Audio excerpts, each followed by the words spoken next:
decades ago, a professor from Rutgers University, someone who lived here in the Lower East Side, got together all of his poet friends, his playwright friends, and musicians. And they came together in his mother's one-bedroom apartment to share what they had written and what they had wanted to put together, and into a place where they weren't able to get their stuff on the Broadway.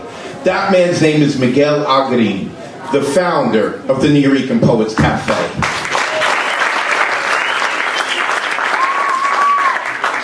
Two and a half decades ago, I was in an all-boys high school, and I begged my parents to let me transfer. And I transferred into a co-ed. And the first homeroom I had, this beautiful Dominican girl walked in, and she sat behind me, and I thought, what am I going to say to her? What am I going to say? And before I could turn around and say anything to her, this Haitian kid walks in, and he sits next to her, and he's like, Mary, I got this poem. You got to hear this poem, Mary. I wish that I can remember what that poem was, but I remember her reaction, and she melted, and I had an epiphany. I'm going to write poetry! 12 to 13 years ago, the students and poets you're going to see today were born. 9 years ago, one of the teachers at Bank Street, who's still at Bank Street, named Joe Stein,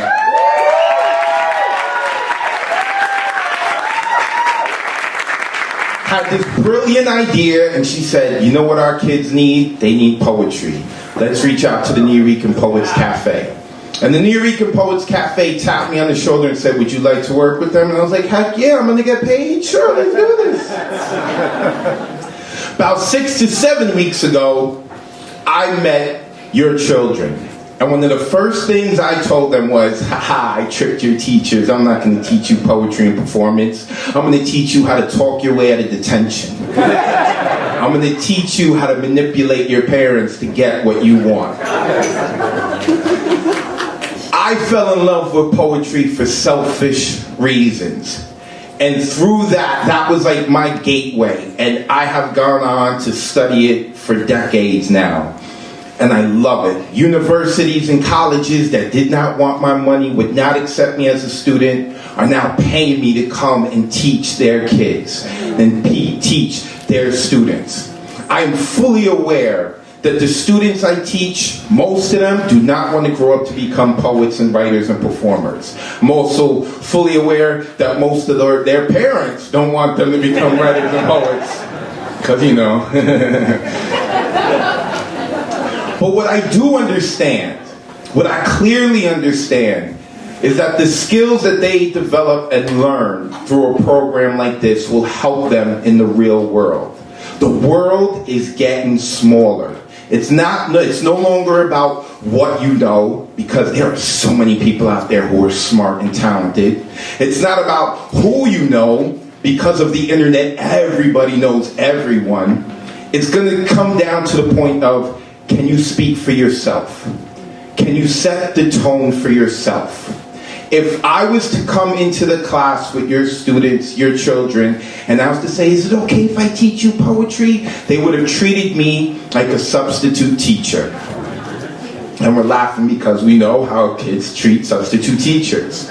I had to come up and set the tone. And that's one of the most important things that I am trying to get through to your children, is that they have to set the tone. Do not wait for the world to impose their opinion on you. You need to set the tone for who you are.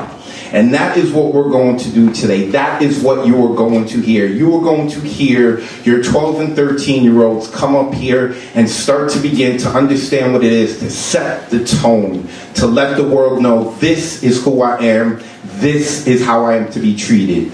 Ladies and gentlemen, welcome to the Bank Street Poetry and Performance at the Nuyo19 Poets Cafe.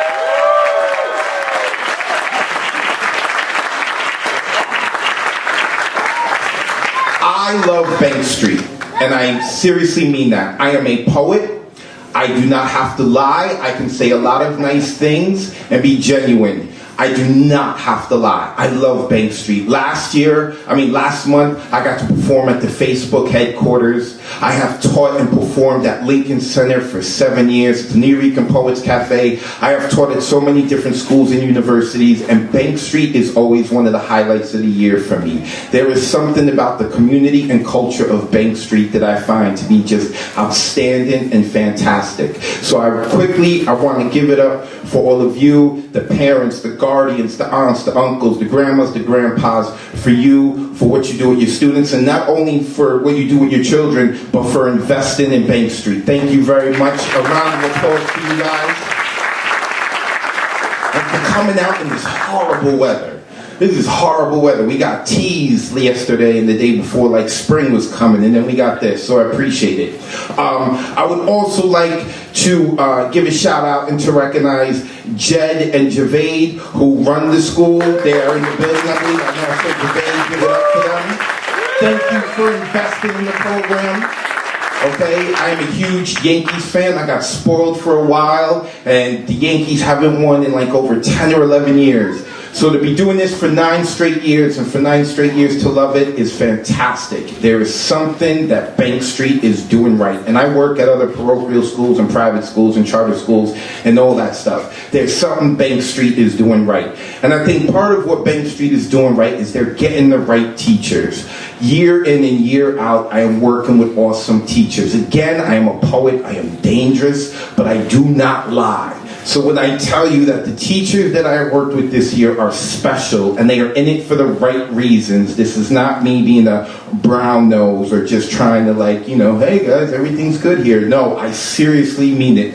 So I want to recognize the 2 teachers who have worked really hard, who have altered their schedules to get me into the classroom, and working with I am an artist for all the good and the bad of what an artist is. I am the stereotypical artist, and it's not always easy to work with the artist. So not only have they had to work with your children, but they've had to work with me, and they have done a phenomenal job. And first, I would like to recognize Julia Fields. Please give it up for Julia.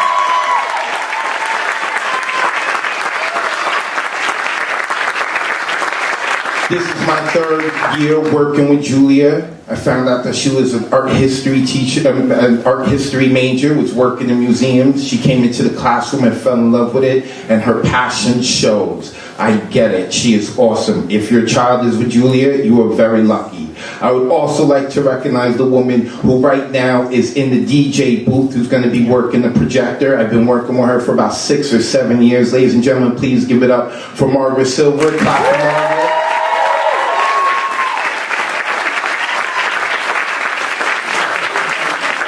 She is fantastic, even when I am wrong or I have messed up. She's like, don't worry, we're going to keep going with it. We got it. She rolls with the punches, and she is so passionate. And I've been seeing it year in and year out, because when you teach after like 5, 6, 7 years, it can start to weigh on you, and you can start to kind of regress a little, and she hasn't. She hasn't at all. Again, if your child is in her class, you are very, very fortunate. And again, I stress, I don't lie. Believe me, I can say nice things and not have to go down that route. I am a poet. I am dangerous. So, what the kids are about to do today, I've said this year in and year out, and it is true. The scariest thing in the world to do is public speaking, all right?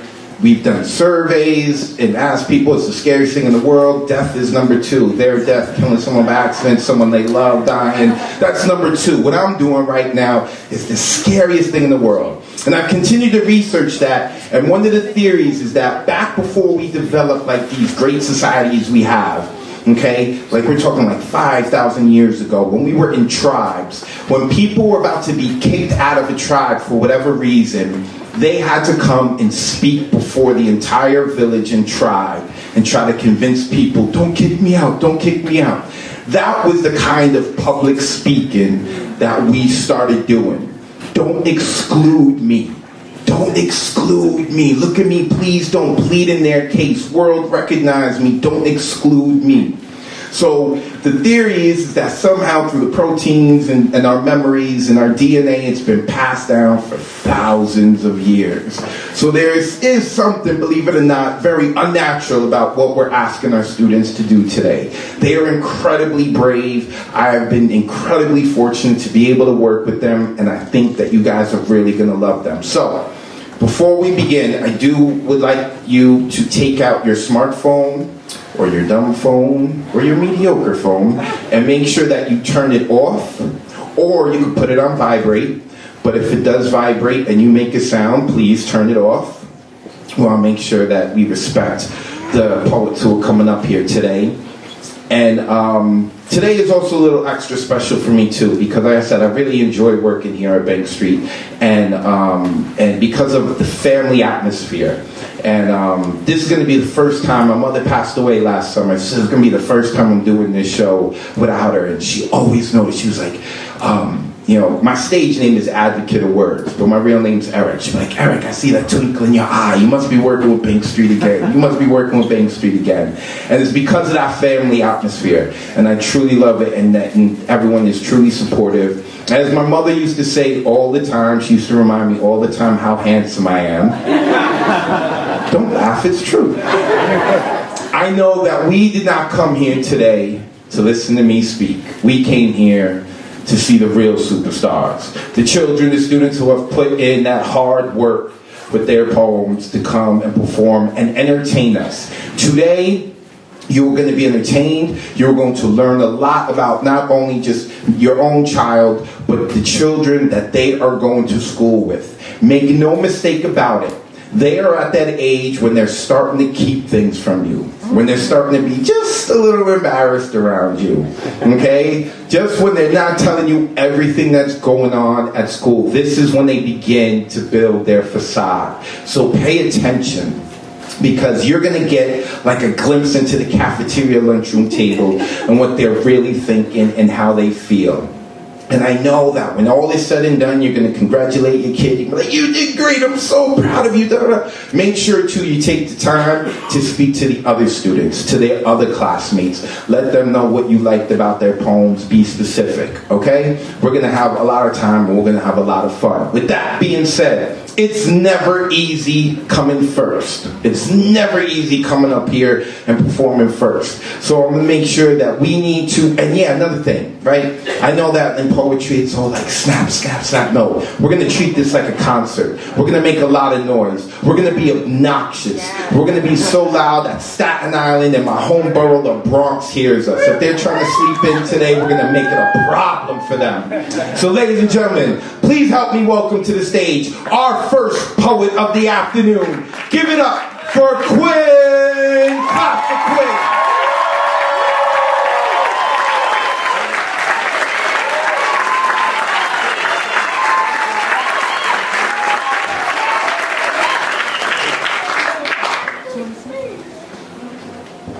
13.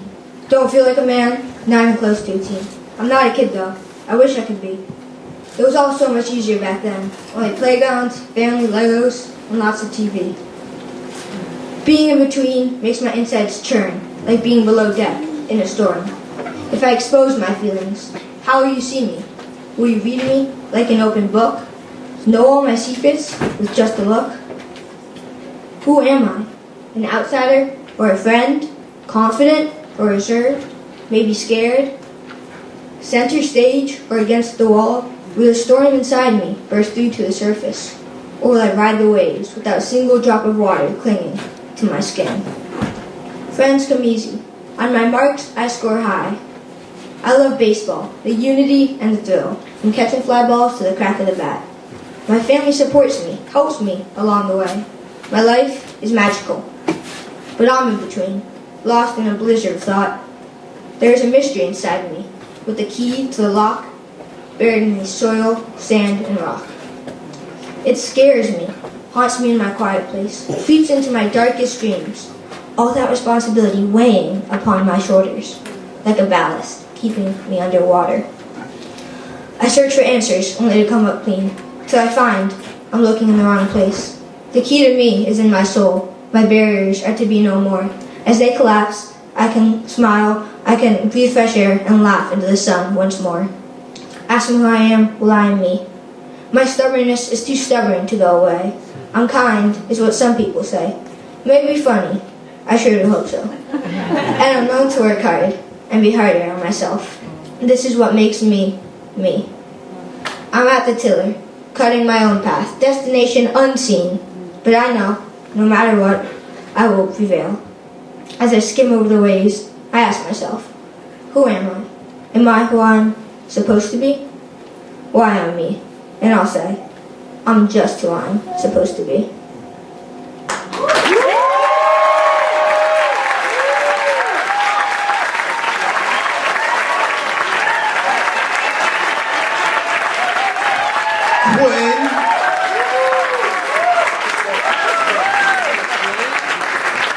Good way to start off the afternoon. Poetry is a great way to explore who you are and, like I said, set the tone for who you are. Also, I also want to give a shout out, I forgot. Right now downstairs is Matt. He is downstairs helping with the kids, so can we give it up for Matt for helping out as well?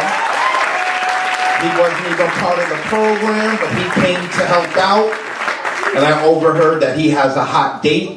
And he had to push it aside and say, no, later. I got responsibility. I got to be here for the kids. So I got to recognize Matt. Next, coming up to the microphone, ladies and gentlemen, put your hands together for Lucy. Clap for Lucy.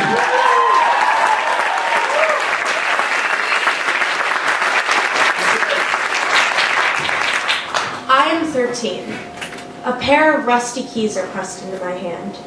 They were given to me a few weeks ago, in hope that I could be trustworthy and not lose them, because I am expected to be responsible and walk on the streets with pride. Can't show strangers vulnerability. I'm not a little kid anymore. And life starts to inch slowly into stress. Politics, bad people, it all comes to light as if someone pried open the door to the real world, and all the problems flow out. At first slowly, then faster and faster. Day to day, struggles start slipping over to the stress side. But people become a little more important. No longer the child playing on the playground. Sandboxes, scraped knees aren't important anymore. The tears shed are no longer shed for the same reason. And now, the phone glares bright. Eyes squint. It was so much easier to look up paper. Something smelling musty like the old world, where cables, wires, and Wi-Fi didn't mean anything. I find myself wishing to be 6 again, when I didn't have to keep my eyes dry, when I could cry about my bleeding knees, when I fell and scraped myself and someone was there to pick me up. But things will begin to change, slowly, then faster and faster. But when I turned 13, I learned that bonds are more important. And people can become strong-headed. Pride sometimes likes to get in the way of making peace with someone, and yet determination always drowns out hopelessness. And suddenly, everything matters more. Not your childish pride, but your friends. Maturity rises to a new level. Petty arguments don't seem to matter, and solid golden bonds do. And maybe it's good that I strive to be independent, hardworking, a good person, and my age only pushes me further towards my goals. And hope begins to rise, slowly, then faster and faster.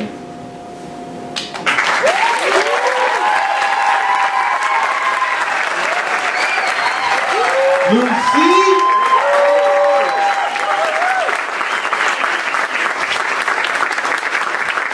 Growing up is not easy. I turned 39 last month. I'm still trying to figure out how to grow up. Lucy is way more mature than me. Next, coming to the microphone. Some things about life, some of us have to deal with extra things in life, not just about growing up and maturity. And I think it was incredibly mature and incredibly brave for not only the type of poem and what this next poet's about to speak about, but how they approached it. Life can easily break you. And this next poet who's coming up is incredibly strong, is incredibly inspiring to me, and you're really going to be inspired by him. Ladies and gentlemen, please help me welcome to the stage, Michael. Give it up for Michael.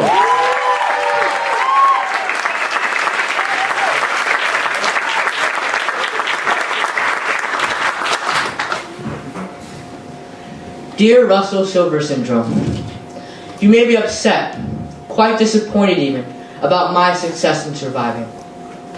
You wouldn't have killed me, that's for sure, but you would have slowed me down very much, and that is also for sure. Isn't that what you do to all children you attack? I remember when I was younger, when my adolescence hadn't kicked in yet, I couldn't eat normally, a difficult side effect of the disorder. I remember my parents would vigorously try to feed me over and over again, with the easiest foods to digest, with the softest textures on my tongue. Nonetheless, I would throw it up, over and over again. It would come out in heaps, and would happen so much that I would forget what I ate. The scent of food would have left my mouth completely by that time. I would sometimes cry and yell. My parents would too. Now, you probably thought you could make another kid's life very, very difficult, to the point where he just wants to give up. And yes, you made me think that at times, but no, my friend, I'm way stronger than the average kid. I bet you even thought it through, the whole process, because you knew that I would care about my height when I grew older. That's what hurts me the most. But now I bet you're even stupefied, petrified, or mortified. And you should be, because you had no idea who I was. Now, I may be short for my age, and may get shocked looks from people when I tell them that I'm 13 years old. But other than that, a small tinge of embarrassment. I have conquered you completely. So I'm sorry for not being dragged down by you. And I'm sorry for having parents who don't give up. And I'm sorry for living in this modern society where medicine still allows you to grow normally. I feel bad almost that you have to sit there and watch me from the sidelines as I become older and grow. So, Mr. Russell Silver, I hope you accept my apology and maybe think about who you attack next time. So, I hope we're on good terms now, because I never, ever really wanted to fight with you. Your patient, Michael Chung.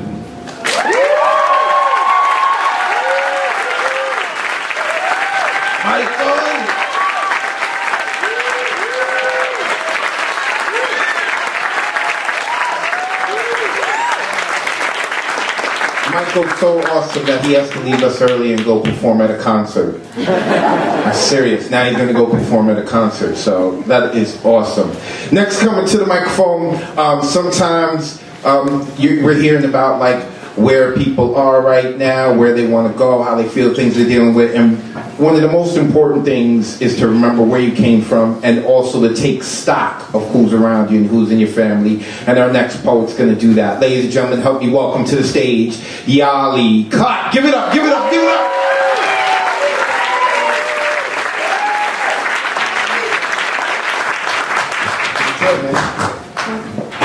My eyes slowly open. I see the picture on the wall, the sun gleaming on the door.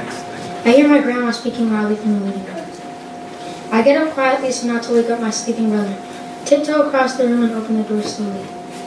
My dad is on the phone with his sister. My mom is making coffee for her parents. My grandpa is reading the newspaper. My mom hands him his coffee. They smile at each other. My grandpa says thank you in Hebrew. Yeah. My little brother is sitting on the couch watching Israeli kids shows. My grandma is making Tunisian pancakes, something she told me she learned from her mom. I smell the amazing scent from the living room. I see my grandparents' cat running on the lawn. I go upstairs to go outside, but my mom stops me and tells me to put on my shoes, as she always does. Once I'm ready, I go outside. The birds are chirping, the sun is beaming, the sprinklers are going.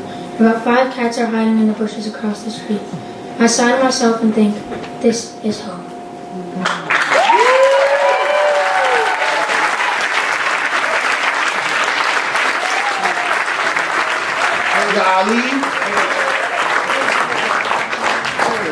And continuing on in that same vein, A lot of our poets not only wrote about where they're from, but what they are made of. Ladies and gentlemen, please help me welcome to the stage Sunita. Clap as she comes to the mic. Keep clapping, keep clapping.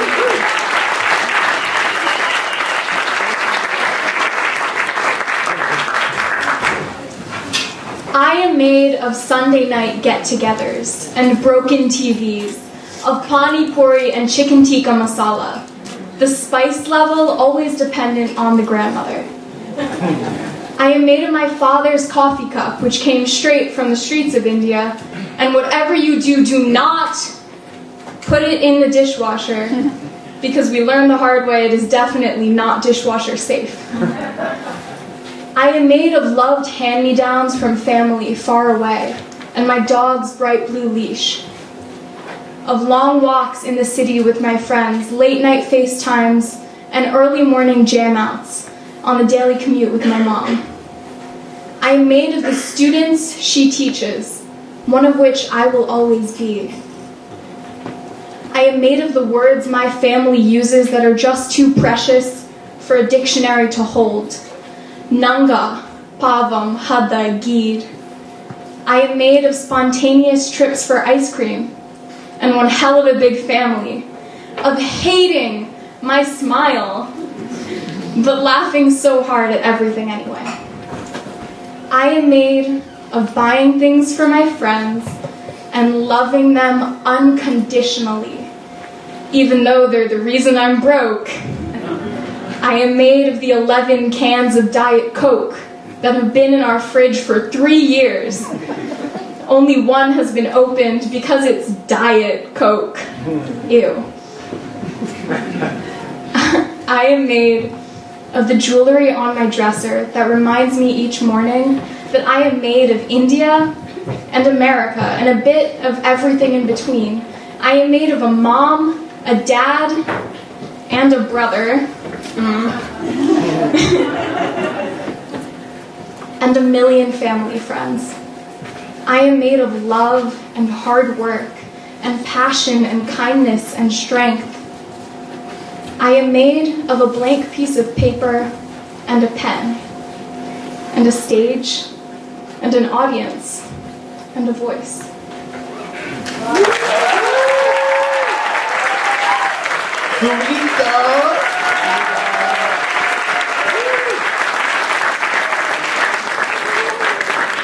Next, coming to the microphone is one of the smoothest young men I have ever met.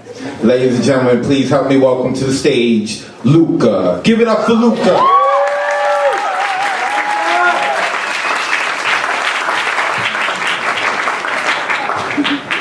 I am from the neighborhood with the long, murky river, where the fishmongers come late at night by the thousands in their hip-high waders with pallets of fragrant fish and beaming lights as they close off the street. Forklifts pushing heavy skids that grind against the asphalt. Trucks patiently waiting for them to load the fish. But by morning, the commotion disappears just as quickly as it came. Where the highway rumbles above and freight ships float past. With the where weekends are spent at the cash register with my mother and father, while the ting of coin springing forward and the ripping of paper fill my ears. Where Sunday afternoon means families rushing to Golden Unicorn to eat fluffy barbecue pork buns and quickly finish a steamer of saucy soup dumplings. I am from a small town surrounded by olives, where the soldiers were once paid with salt, and the land is lined with chestnut trees and cypresses, where my grandmother sketches and my nonna painted, with the umbrella pines in the hills and a plum tree down in the piani, where the bamboo forest grows tall, as every day the green spikes reach a bit higher, and our tatami mats wear on the floor of the tea house, and the vine grows thicker on the stone, or where my father and I tend to the grassy garden and my small sakura blossom, where Vespas are strung through the streets and three-wheeled cars fly past in a hurry to get to a three-course meal,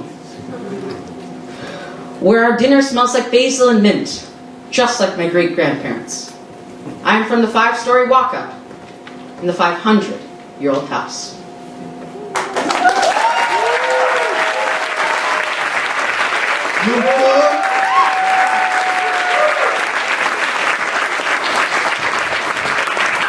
When I first met Luca, I really thought, I was like, you're born in the wrong generation. He's like, she'd be like a beat poet or one of the poets from the 70s, man. That brother's smooth. All right. Now, I know that we have, we have a lot of 12 and 13-year-olds, and they have a lot to learn. I don't care how smart they are, they have a lot to learn. But every now and then, they surprise us at how much they are observing and how much common sense they have. Right? And they're like, why isn't the world just this way? And this next poet's going to come up and share her view of the world. Ladies and gentlemen, please help me welcome to the stage, Stella. Give it up for Stella.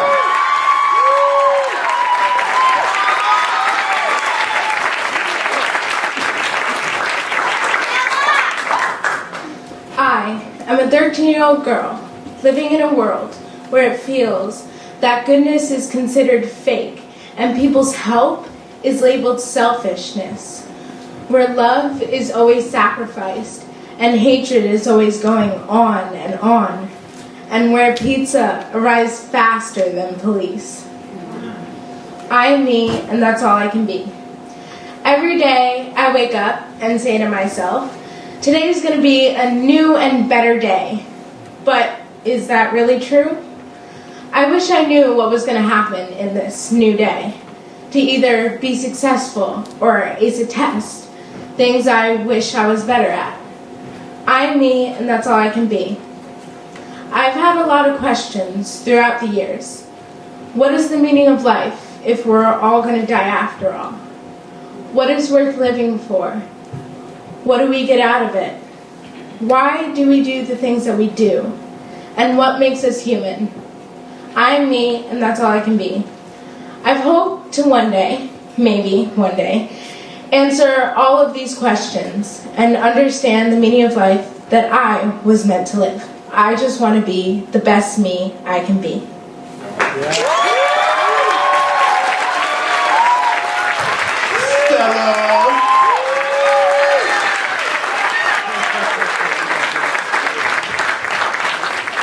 Man, now some of the kids in the class, they are well-traveled. Right? They are well-traveled. And this next student who's coming up is well-traveled. And she gets to see a lot, and she's going to share that with us. Ladies and gentlemen, please help me welcome to the microphone, Cannon. Give it up for her. Give it up.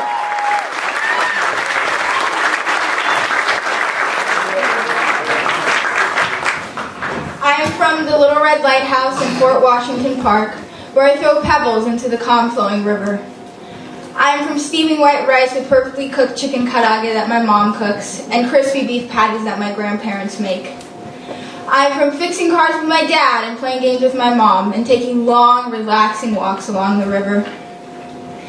I am from tiring trips to Florida with my Alcasa and friends, where I sit in a seat for 13 hours and watch movies, sleep, and read. It is very hot and humid there, and the food and drinks are amazing. Traveling across Japan with my grandparents, or staying at home and watching TV. I am from trips to Trinidad and Florida, where we visit with my father and cousin, where we visit our grandparents, aunts and uncles, and close family friends. In Trinidad, we go to the beach. We would swim all day and enjoy the cool breeze, the family barbecues, and catching gigantic bugs. In Florida, we would swim, shop, and explore our grandparents' house. I am from long days where I get scared about what's to come. Days where I feel like I can't do anything. Times where I just want to let go and not have to think. This is who I am.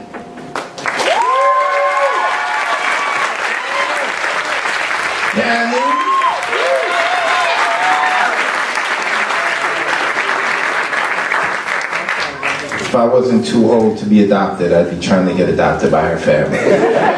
Like, seriously. I need to go to Trinidad, Japan, man. Okay. Next, coming up to the microphone, when I first met, a lot of the students here, include especially this next poet, they're very polite. Right? right? They're well-mannered. Good job, mom and dad and grandpa, guardians, whoever raising them, like, good job, right? And one of the things that I try to do is I try to break that. And I try to say, no.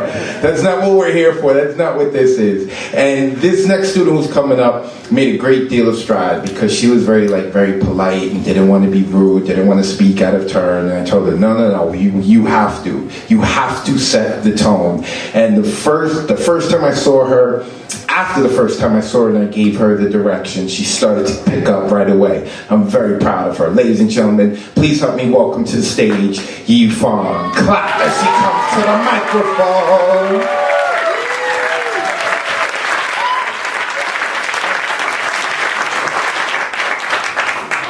I am from the journey to the west, the Monkey King and Pixie and Sandy, with their master and godly friends watching them by countless monster, distinguishing the real and fake, the spirit, power, desire, steadiness that allows them to travel through hardness.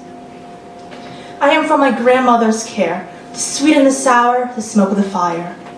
From times when we use the sun to warm our bathing water, when we can only use candles to illuminate our little cottage.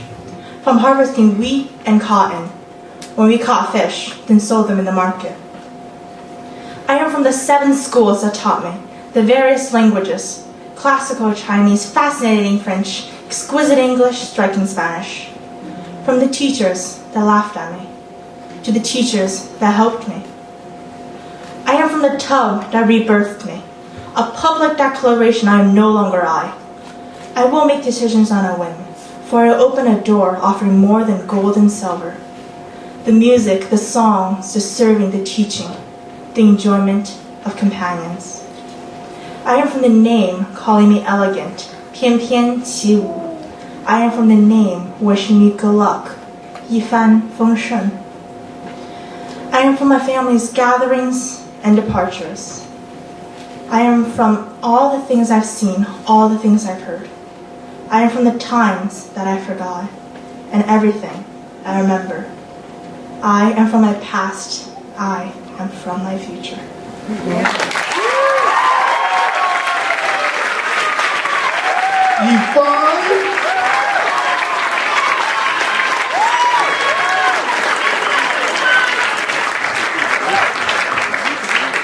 Next, coming to the microphone is a young man who's going to remind you to not judge a book by its cover. Ladies and gentlemen, please help me welcome to the microphone, Peter. Clap as Peter comes to the mic.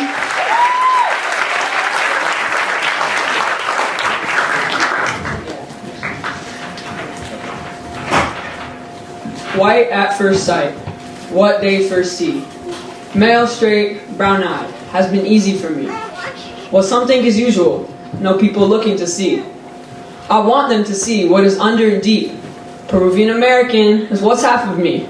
Mom is from Lima, dad is from Cali. What they call half and half is normal to me. The top of the iceberg is how they define you. The bottom just sits there, waiting behind you. All they see is athletic and tall, but they just see that, and nothing else at all. Soy de arroz y choclo, que mi mamá hace. Soy de muchos idiomas. Fui bilingüe desde que nací. I know that the whole world can't live in my house. It's just that from the moment they see me, I'm given a label, a name tag, that defines my outside. I wish that when people saw me, they would see that I am her son, and culture-wise, I'm more than one. Me gusta que puedo hablar español, pero deseo que personas digo una mierda. I'm sitting and writing about who I am, but when people pass me, they don't give a damn.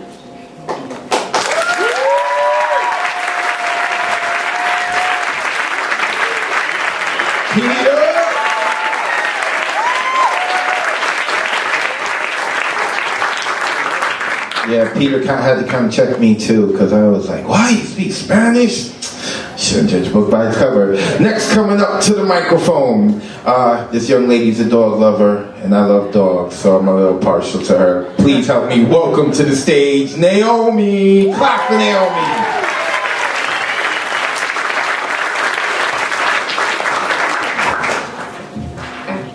I am from my dog Oscar, the pooch who is so tiny and so sweet. A Yorkie who I rescued from a shelter, the adorable little creature that I call my brother. the belly rubs I give him, and the kisses he gives me in return. I'm from the dog run where I take Oscar to play on the weekends, where I spend hours throwing the ball for him. The dog run is our thing. I'm from a dad who is a historian and author, a nature lover just like me, who gives me math problems at the grocery store to figure out how much a lemon will cost if they're 3 for $5. It's roughly $1.67, by the way. Alright.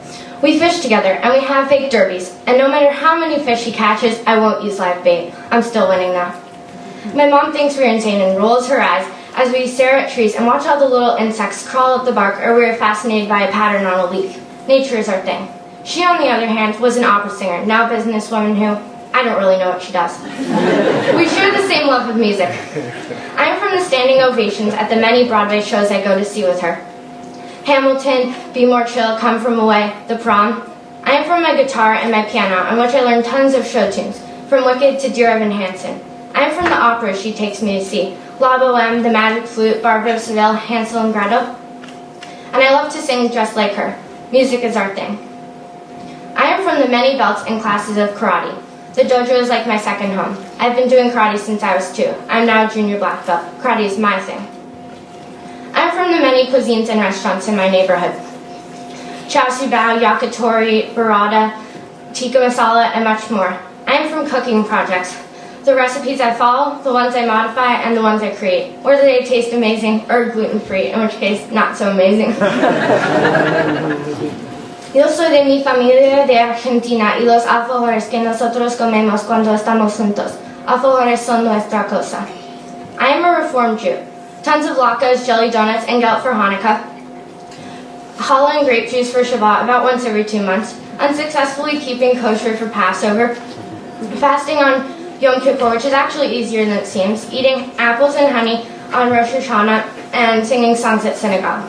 I am from an escape from my metropolitan life. A camp in Maine, 7 weeks with my friends. I'm from every jump on a horse and every ribbon I win at the horse shows. Every time I get up on one water ski or faceplant trying. I am from every time my friends and I capsized in a sailboat and we were stuck in the middle of the lake. Whether it's a disastrous hiking or canoe trip, making memories is our thing. It's not about the hospital where I was born, but the memories and experiences I have made, who I am, what my hobbies and interests are, my friends, my family, my dog. That's where I'm really from.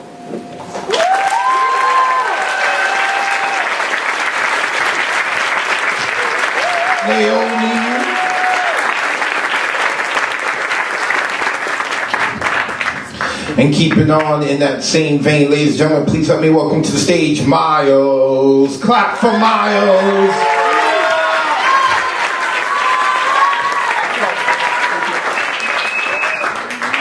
I am from the gray cliffs of glass and brick, from seas of spit outcome on concrete, from angry cab drivers, town cars, and delivery trucks, all honking their horns.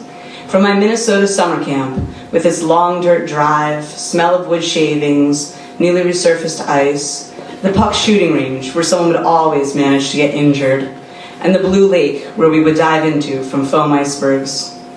I am from late night trips to bright hockey rinks, with their raucous locker rooms, and which emits aromas so vulgar that your sense of smell will diminish upon entering it.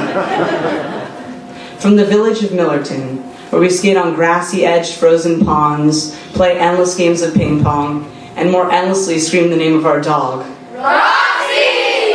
Who runs away to the woods every time we are there.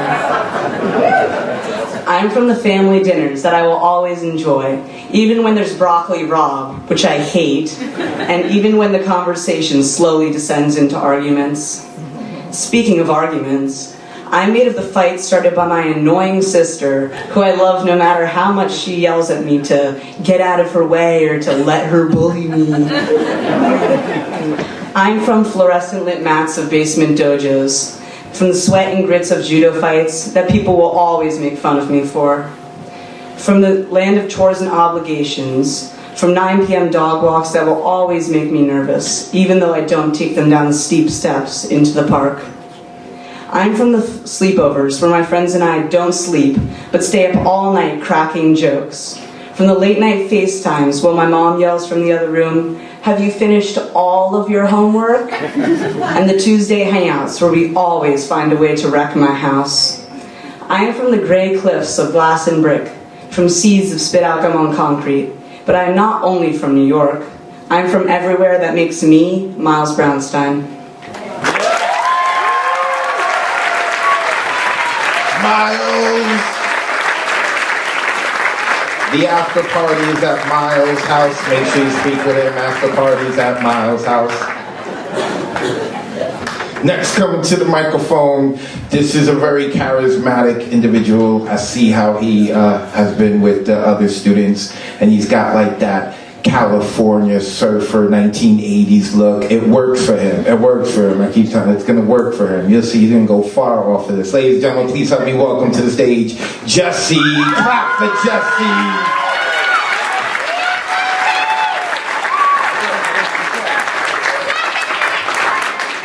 I'm from the big city, where buses and bright yellow taxis zip through the streets, where tourists come from all over the world to see Wicked, a building or a landmark. I'm from the city where tall buildings tower over the rest, making you feel like a small fish in a big ocean. Where tourists come from all over the world to see a building landmark.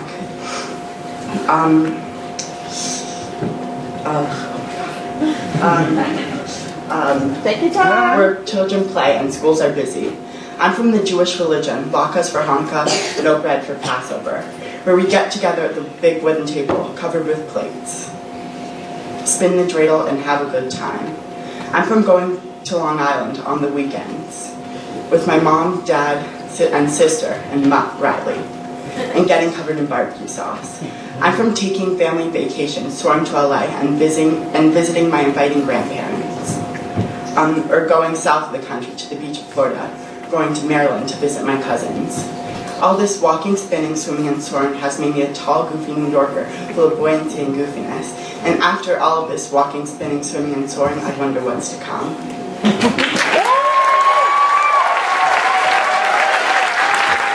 Jesse!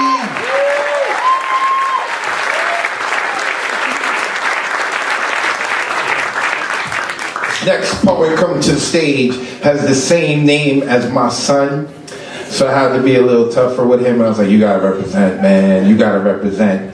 Ladies and gentlemen, please help me welcome to the stage, Mason. Give it up for Mason.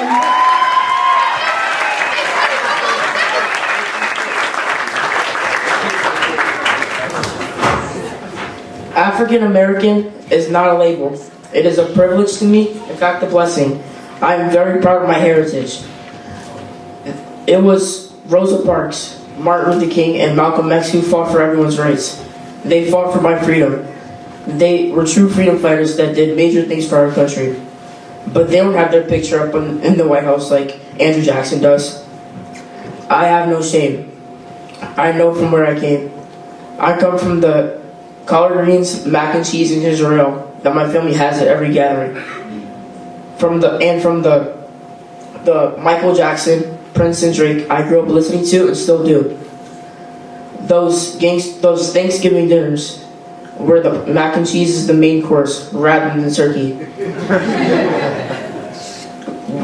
Where the family is constantly arguing over who cooked the best potato salad.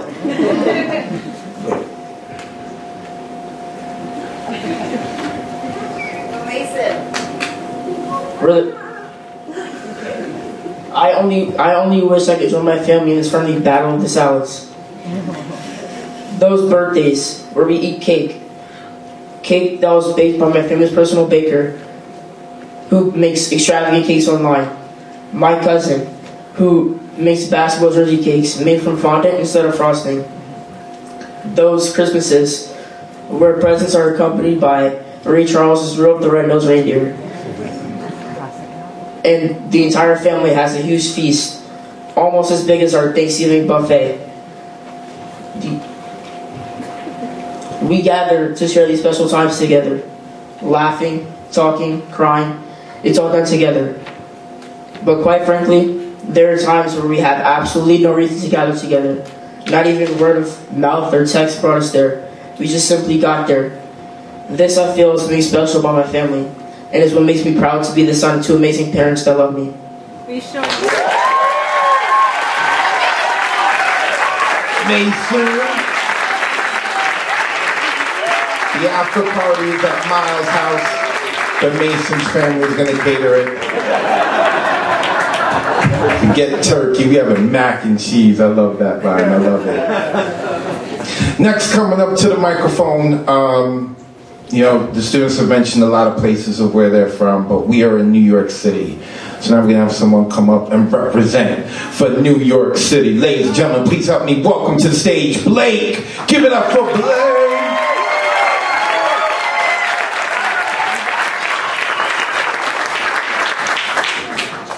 My New York City morning starts with clouds in the sky. While the sun comes in, the pigeons will still fly. The long waits in the elevator, the awkward, torturous rides, small talk takes up my morning, the uncomfortable vibes. The meditating lady, who doesn't even move, acts like we're silent, not shaping her mood. The 7 lonely stray cats, cold and homeless, waiting for slabs of ham on the pavement. The speedy electric bike dashes down the way, scaring children, interrupting everyone's day. The people flood the streets, all trying to commute, while angry citizens are screaming, I'm just following my route. Finally get to the train, now I have to wait. After 4 minutes, the time still says 8. The wide range of people, all clustered in a car. There are too many to count, just like a cookie jar.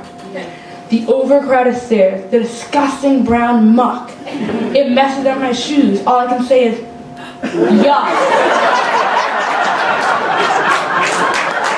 The morning batch of muffins, all clustered in messy rows. Even though it is morning, the line is so slow. Finally, I arrive at school. Now it's 10 after 8. Even though my ride was long, I'm not even late.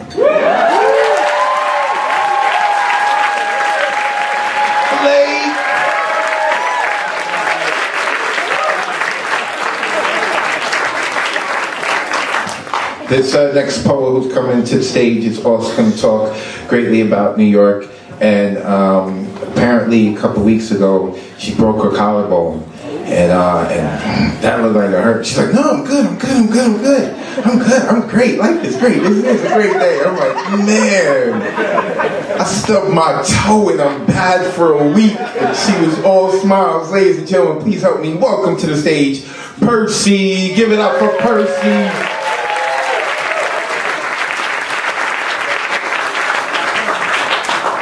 A moonlight city. The cabs pass quickly down the street. The light turns red, they stop. A faraway dog barks for his food.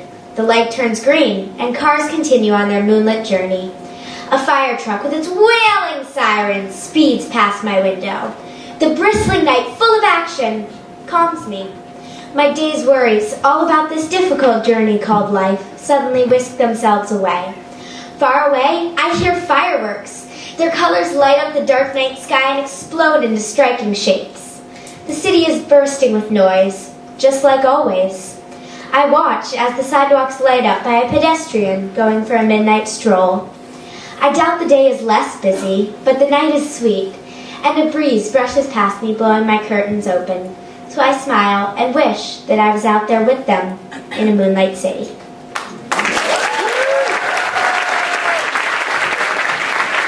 Percy, so optimistic.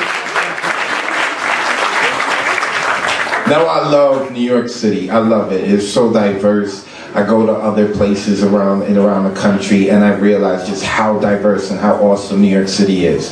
But it is very congested and sometimes we need to get away from New York City. And our next poet is going to talk exactly about that. Ladies and gentlemen, please help me welcome to the stage, Nadira. Clap for Nadira.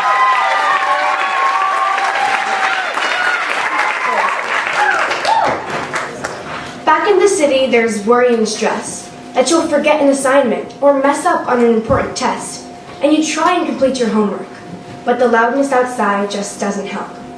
But upstate, it's so quiet you can hear your own blinks. That's the sound you hear up in the mountains, the sound of silence. When it's fall and all the leaves look like a box of paint spilled open and the colors mixed together. When it's winter and you bundle up by the fire with a warm cup of cocoa, and every last thing outside is blanketed in soft snow. As you walk out, all is frozen, even your nose. Then spring comes along and showers sprinkle your head. The next day, the entire field is filled with tiny white flowers, waiting to be picked. In the summer, a warm breeze sways the long grass like it's doing a dance just for you, sitting in the center of a grassy field for hours at a time without a care. And the same worry and stress you had back in the city was left there, not daring to bother you, as you make your escape upstate.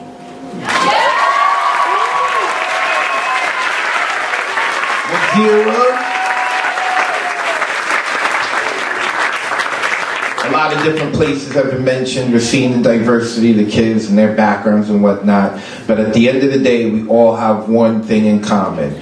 We are all earthlings. And coming to speak about that is our next poet. Give it up for Miller! Clap, clap, clap!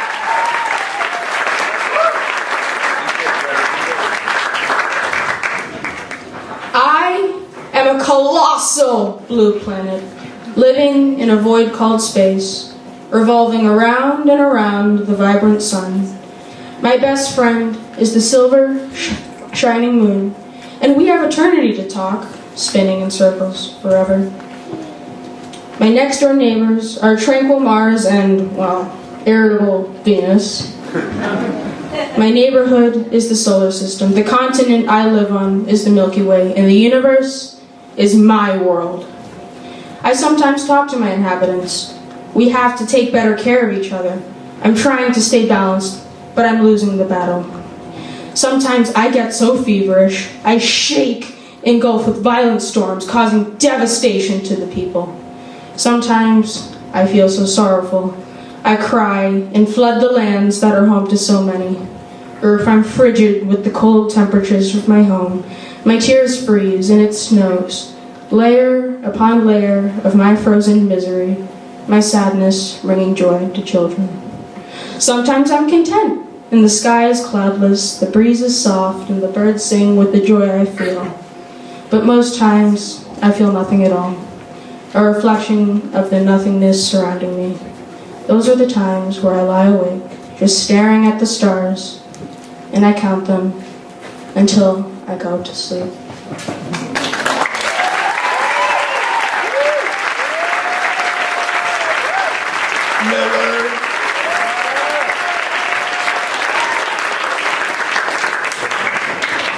I love that line, just staring at the stars. Like, we stare at the stars, but we never think about, like, the earth staring at the stars. I was so mad he wrote that, because I wanted to write that line. You know, I'm like, I'm the poet, man. I'm supposed to write that. So, next come to the microphone, speaking about one of the seasons, one of the feelings that Miller touched on. Ladies and gentlemen, please help me welcome to the stage, Sean. Clap for Sean.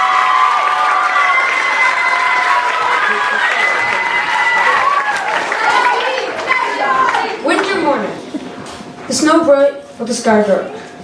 Not a person speaks, not a dog barks. The early wind sharp as a knife. The empty streets show no sign of life. Ice covers every road. The frosty trees confirming it snowed. Soon people will awake to the heavy snow falling in flakes. Then people cheer in the morning air, forgotten our troubles and all despairs. Happiness is the feeling in the snowy light. Everyone's mood is bright. But then look out. The darkness comes. See what everyone has become, and soon sadness takes over the crowd. The familiar quietness shuts out the loud. It freezes people in their sad mood for the rest of the day. The bright sky turns dark, and in a restless sleep, people silently pray for just one more happy day.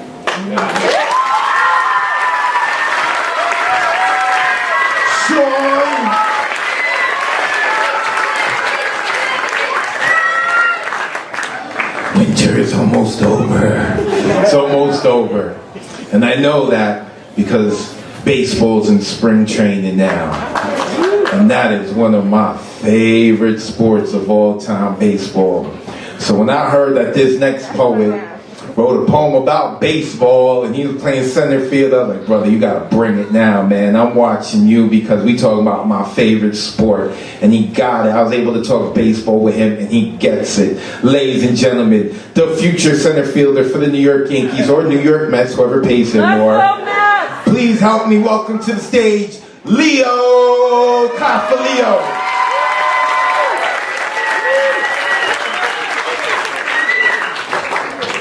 The batter's eyes focus on the dancing ball, spinning uncontrollably, gliding towards the catcher's glove. The play starts. One finger out from the crouching catcher. A fastball is on the way. A fling of the arm and the ball is coming in. Then it's not. Ball one. Next pitch ready. Eyes shooting lasers towards the batter in position. Out here in center field, I focus harder and ready up.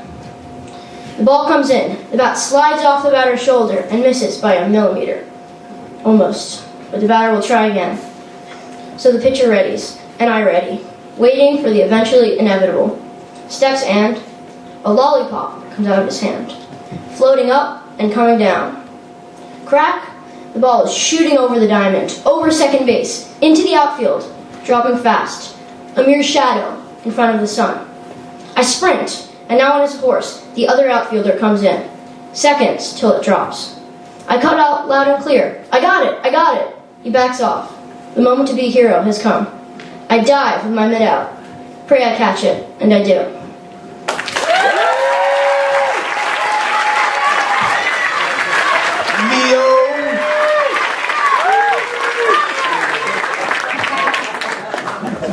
So after this next poet, we're going to take a short break.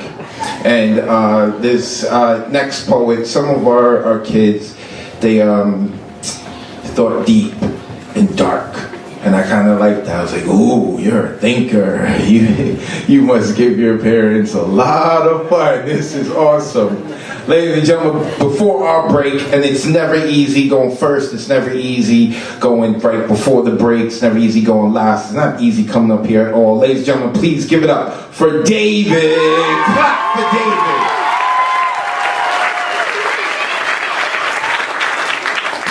David. Dear Death, you are patient and wise at waiting so that one day you can take all of us. You are so good at making us fear ourselves. Fear that our death will come inevitable at old age. You are behind it all, waiting till our string stretches too much, till it breaks. Death, what are you? No body or core? Just a mind that you play so well. But death, you do not conquer all. Even you, death, cannot be without life.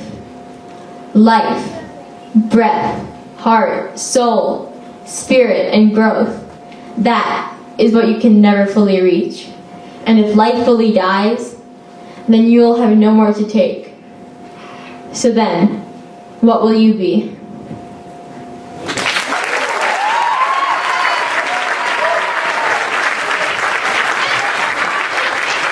Defiant. I love it. Defiant. There was another line in here. He also had like, all right, I'm gonna have to relay, but there was a couple of lines that he had in there too. I was like, wow, man, like, you know, like death needs life. You know, and there's certain things that death can't be. It's so defined. I love it. So, what we're going to do is we're going to take a short 5-minute break where if you have to go outside, make a phone call, use the restroom. We have 2 upstairs, 1 in the back. If you want to go to the bar, get something to eat. I do ask that group number 2 to slowly make your way down here so that you can go into the back. So, we're going to take a quick break. We'll be back in 5 minutes. 5 minutes.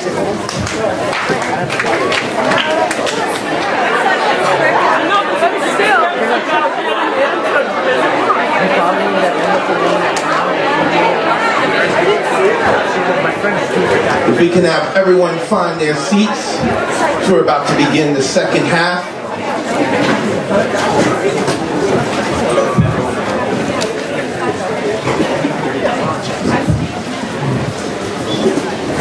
Hope we've been enjoying the show so far.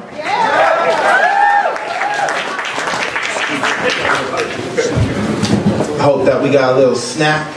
Got to stretch our legs a little bit. Second half is a little shorter than the first half, so it's going to be a little quicker. And I hope you can see how much fun that not only the students have had, but I've had too. I've had a great deal of fun with the students. And again, I thank you for investing in Bank Street and trusting me with the kids. And without further ado, we're going to get this started.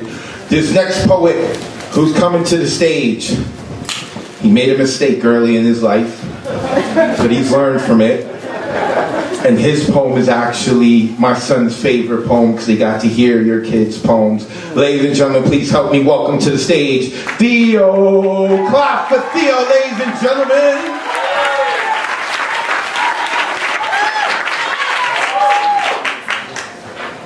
We were young. You were not a piece of food. You were a human being. I didn't know yet, but you had feelings. Now it's a joke, not back then. I was expecting the usual, us being the Beatles. Me, Paul, you, John. You had other ideas, though. You sat in the place I usually did. I couldn't manage my anger then, so I threw a fit.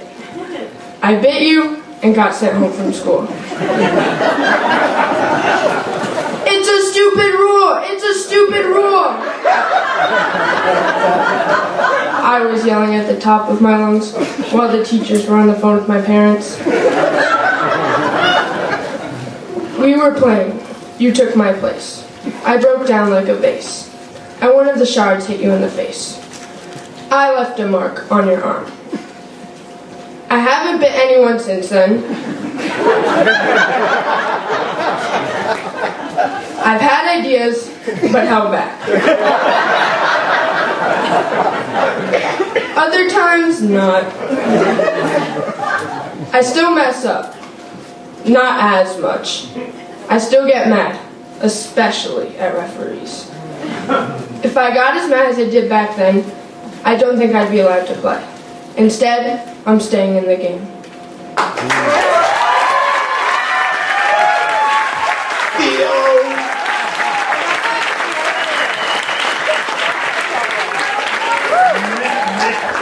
My son was walking throughout my house saying, "It's a stupid rule! It's a stupid rule!" I was like, all right, thanks, Theo. Thanks a lot, buddy. So, next coming to the microphone, we're getting into the part where we're going to start talking a little bit more about families, specifically family members. And first coming up, she's wearing one of the coolest shirts that someone's wearing today. I am a big fan of the person that she's wearing on her shirt. Ladies and gentlemen, please help me welcome to the stage, Zaba. Clap! Let's come to the mic.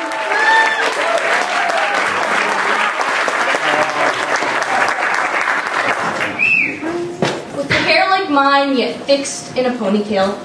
Your hazel eyes that dart out from contact with a soft and gentle glare.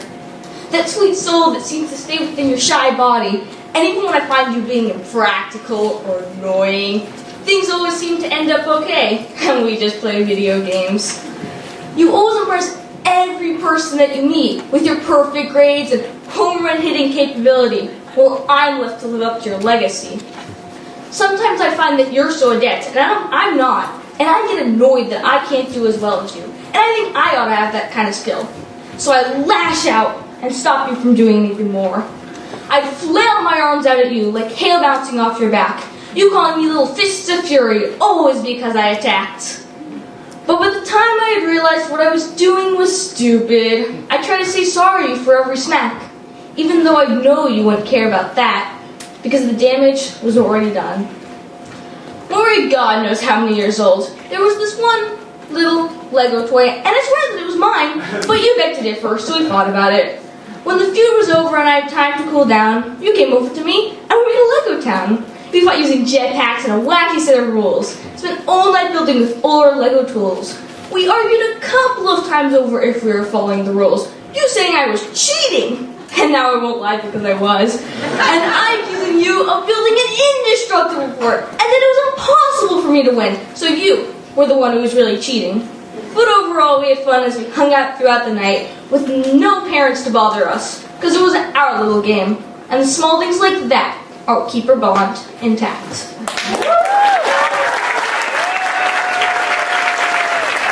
Zaba. I would like to hear Zaba's parents write a poem about how many times they hurt their foot stepping on Lego toys.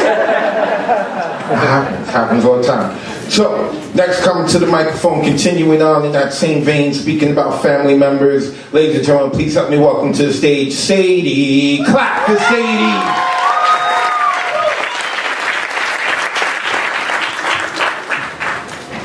I am from the sewing machine that rests on the wooden table, the needle going up and down as we sit together, guiding the fabric through.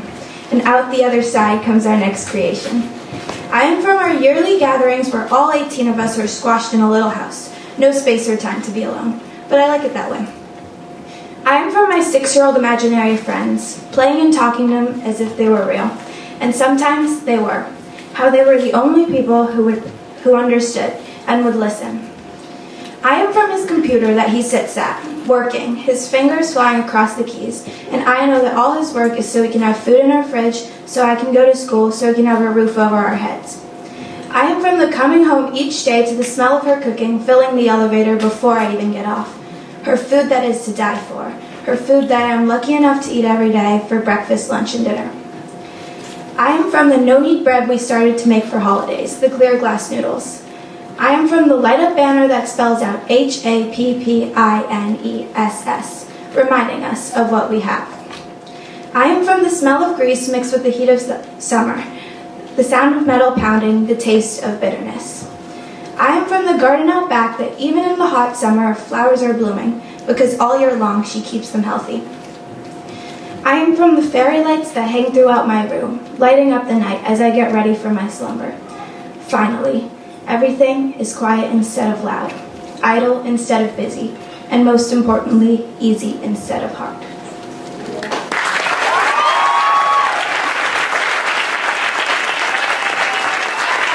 Sadie. This next person who's coming up. One of the things that one of the things I've always noticed about students who are tall is they tend to slump down. They try not to eat up too much air in the room. They're always very conscious of it. And this next poet, she did that. And I was like, don't do that. Don't be afraid or be ashamed or embarrassed or feel sorry that you're tall. Own it. Own it. She also plays basketball, and I know on the basketball court she owns it. So she's going to come up here and she's about to own this stage. Ladies and gentlemen, please help me welcome to the stage, Lulu. Clap for Lulu.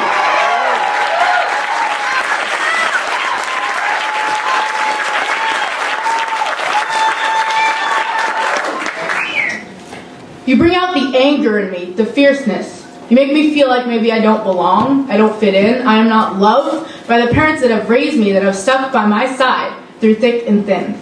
Although really, really annoying, their jokes make me smile until I can't take it anymore and quickly move myself to my room. Even though I never ask them to come, they still make it to every single basketball game just to see me play, just to cheer me on. Yes, these are my parents, this is my family, this is who I am, and I am not ashamed or embarrassed. Yes, I was adopted, I have 2 dads. Yes, it is amazing. And guess what? I am loved, and I love it. You bring out the anger in me, the fierceness, because this is who I am, this is my family, and nobody can take that away from me.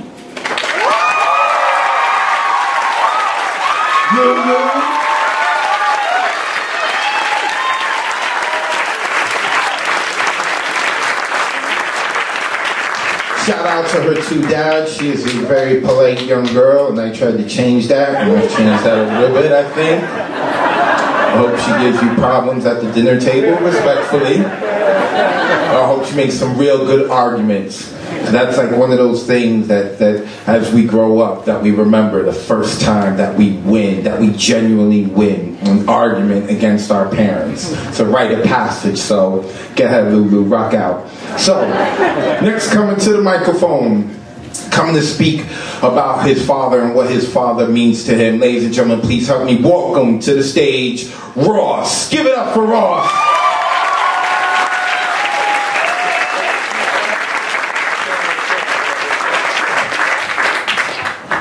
I am a black male. There are many things I can and can't have. I can have cello, but there's no space for leeway. My father gets it. He had to go through the same thing as I, if not more. For me, it was racism. For him, it's on another level. Always at a majority white school. With all the extracurriculars, soccer, cello, basketball, piano, it's never enough. With great grades, it's never enough. Being a black cellist means I stand out from most others. Some people may think of it as a bad thing, but I think of it as a gift. My father has changed my life. He has told me things that he still struggles with himself. He taught me how to put clothes on my back, make simple meals, steak, secret ingredients, scrambled eggs, and fried catfish. I try to call him every day. He provides basically everything for us. He knows it's worth his time because he loves us, and I hope to do the same.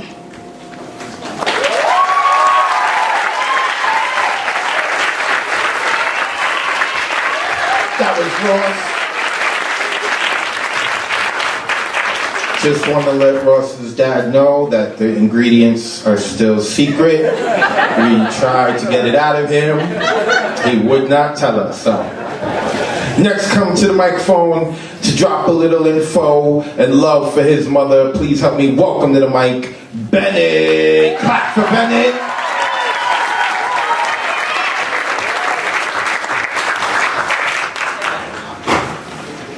Dry and cracked hands that feel so soft, smothered in Purell, I call it Dr. Hands. Waking me up in the morning, bringing my white bowl to the table that will soon be filled with Cheerios. These are the hands that treat me when I'm ill, when I get the fever and can't do a thing. Once I leave, she prepares her tea. She must have English breakfast with whole milk, the sweet tea that I love so much, the tea that reminds me of my mom. Now those hands must be washed and washed, soaked and watered almost 40 times. They must be put under the Purell machine that sits on the bathroom door about 20 times. These are her doctor hands. They eat lunch, but never stop working. They calm babies before shots. She is like a mother to everyone, but is the only mom to me. Now her hands are ready to rest, but the day is far from done. She will come, walk home, and ready the food. One of the dishes I love is the cod with black olives. The scent of fish drags me out of my room into the dining table. And as she does all of this, I don't thank her enough, and I should.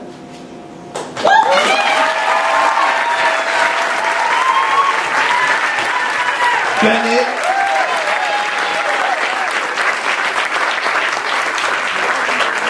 For Bennett's mom, I think we got that on video. He doesn't thank you enough, but he should. You're going to have that forever. You'll be able to play the video at home. What happened to this? You see the video? You said, okay. Next, coming to the microphone. I don't know what everyone's beliefs are, and it's not my job to impose my beliefs on anyone. But if reincarnation is real, then this next poet who's come up has lived a bunch of times because he's got like this old soul vibe to him. Really cool working with this kid. Ladies and gentlemen, please help me welcome to the stage, Alexander. Clap as Alexander comes to the mic.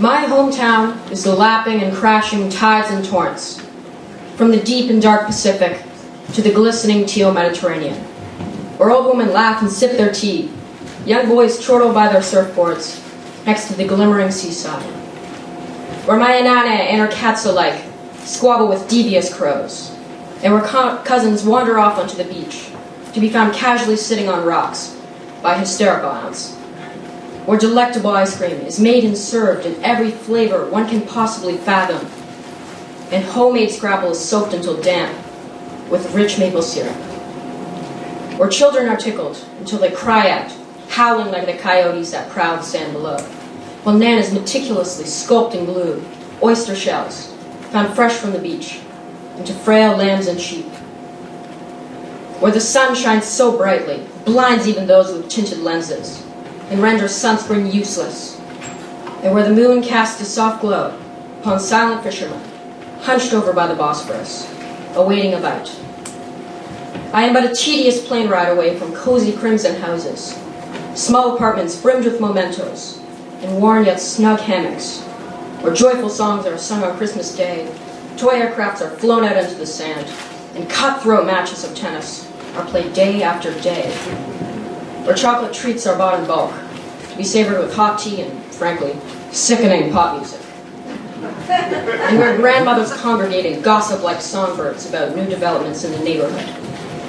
where an old plush frog stoically perches upon an antique chair embroidered with lime green flowers, and where a small shrine of photos sits beside a springy mattress with floral sheets. One a city of stars, and the other a city of many names. They are the glorious, the wonderful, two bustling metropolises, over 10,000 kilometers away from one another.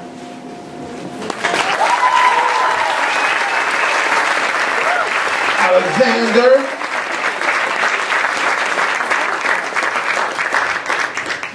Growing up, my favorite family member, I know we're not supposed to have favorite kids or favorite family members, but I had a favorite family member, and it was my mother's mother, and we used to call her Nan, or Nanny. And next, coming to the microphone, performing a poem about his nanny. Ladies and gentlemen, please welcome to the stage, Emilio. Clap as Emilio comes to the mic.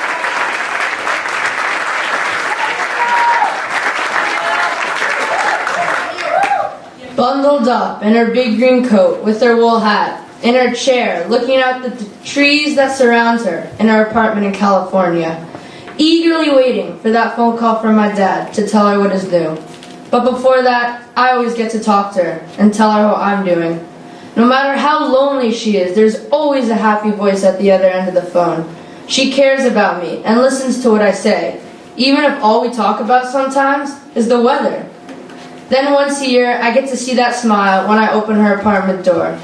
Her blue walker, always an iconic sight. But every trip ends with a goodbye, the hardest part for everyone. I always seem to have a fun time with my grandma, from watching live car chases on TV to eating enchiladas with their homemade chili. She is always so eager to make everyone's day better, from shopping until she cannot walk anymore, to yelling at me, "Mijito, put a coat on, you're gonna catch a cold," even though it's 70 degrees and sunny outside. She tells her stories and thoughts to a trusted cat, Penny. Being the last of 7 siblings is hard, especially at 96. But her humor and love for my family overcomes that hardship, and she seems like an older version of Ellen DeGeneres. No matter how many falls or trips to the hospital, Nanny will stick it out and live life to the fullest, because that's the person she is. Emilio.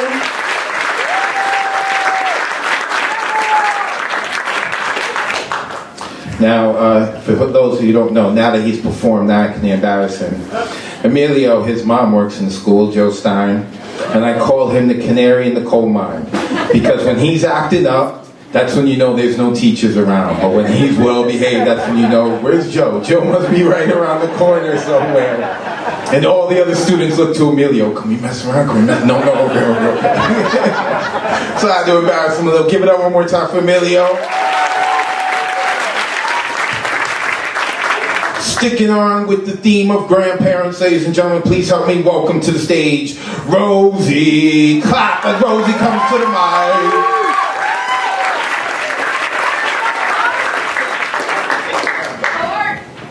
Oh, Art, how you surprise and please me. How you always call me Mr. Non-Committal, because I'm always saying stuff like, sort of, maybe.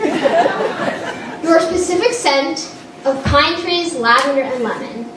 Whenever I smell these smells anywhere else, I feel like you are there, holding my hand. How you speak to me as an equal, not just a kid. Whenever I visit you, I inhale the wonderful aroma of old leather, the distinct smell of your apartment in San Francisco. I feel at peace in the city, with all the little shops and restaurants, even with all the annoying hills. And mist that you feel on your face when you walk along the marina in the morning. You have made me love white rice, that you always have so much of because you really like it. I remember when you and I went to get some. We went to Japantown, near your house. We bought the 50-pound bag. It was so heavy we had to take the bus back home. What makes you so special is your forgiveness. If I mess up, or do or say something mean, you won't get angry, just help me not do it again. You both like the quiet, but also the busy. That feeling of things happening, but nothing too disruptive. You and the city are a perfect match.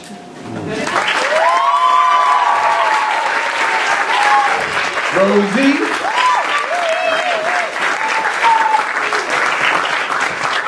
I love San Francisco. San Francisco feels like a small, cleaner New York. So, next coming to the microphone, continuing on in the same thing, ladies and gentlemen, please help me welcome to the stage, JP. Clap as JP comes to the mic.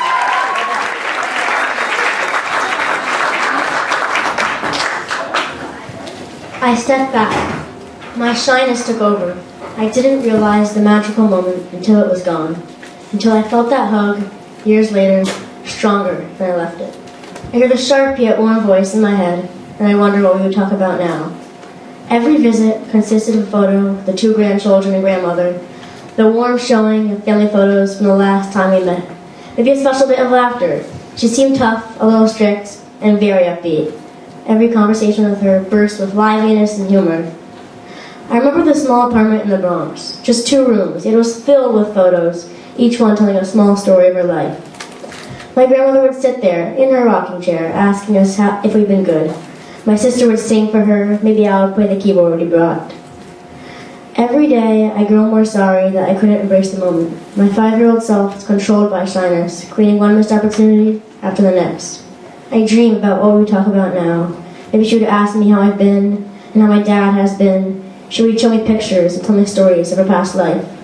We would laugh and have a joyous time over famous Christmas parties, conversing over a plate of manicotti with Frank Sinatra in the background. In the end, she would yell, "Here's your hat, what's your hurry?" But I couldn't stay forever. "Son of a gun," she would holler jokingly. I remember this gathering forever. JP.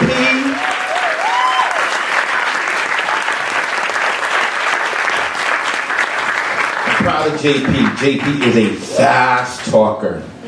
He could be like one of those auction sellers, you know, who's going on, he's fast. So see him slow down. Yo, that was awesome. Next, come to the microphone, continuing on in the love for grandparents, because grandparents are awesome. They get to do all the cool things that a parent can do without having the rest of the responsibility. You have to yell at the kid. Please help me welcome to the stage, Julian. Give it up for Julian, y'all.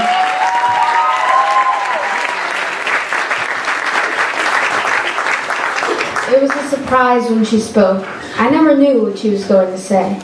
She always left me laughing and beaming and wishing I could spend all the time in the world with her. Care was her #1 priority. Whenever something happened in your life, even if it was just the slightest thing, care was her #1 priority. Always in your business. Although she wasn't always the fastest, she always wanted to get someplace. It didn't matter where or even how. From going down Mount Auburn Street to Darwin's Sandwich Shop, all the way to Harvard Square. From walks, to rides in the car, to rides in the bus, to rides even on her walker. From pantuflasos to her hair catching on fire, she always had the craziest stories.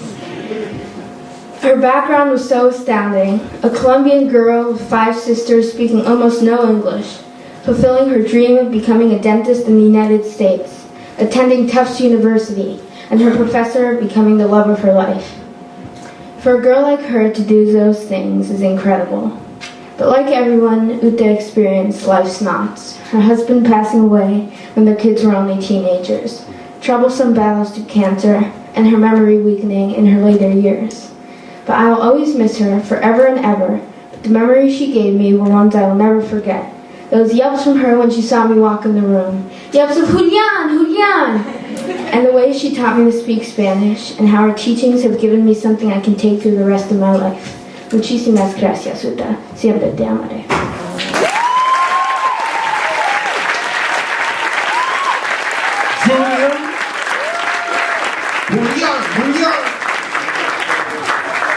I love it. And I love the fact, too, that we have our students appreciate a lot of these stories of our grandparents and passing it down. That's really important. So, next, coming to the microphone, ladies and gentlemen, please give it up for Charles. Give it up for Charles. Clap, clap, clap.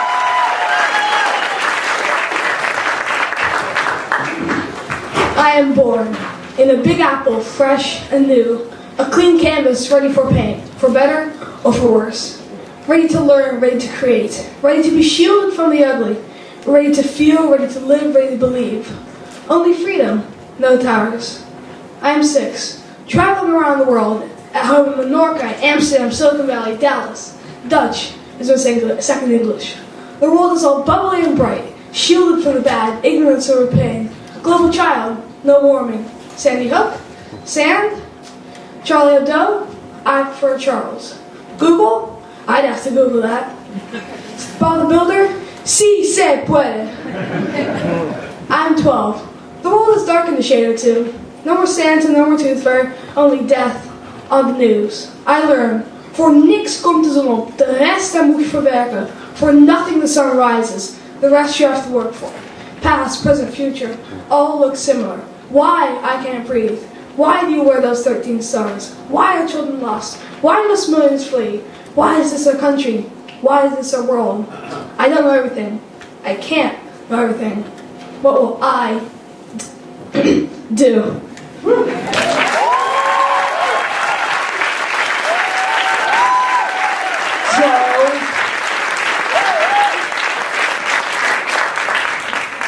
And I said, growing up is not easy. Our kids are paying attention.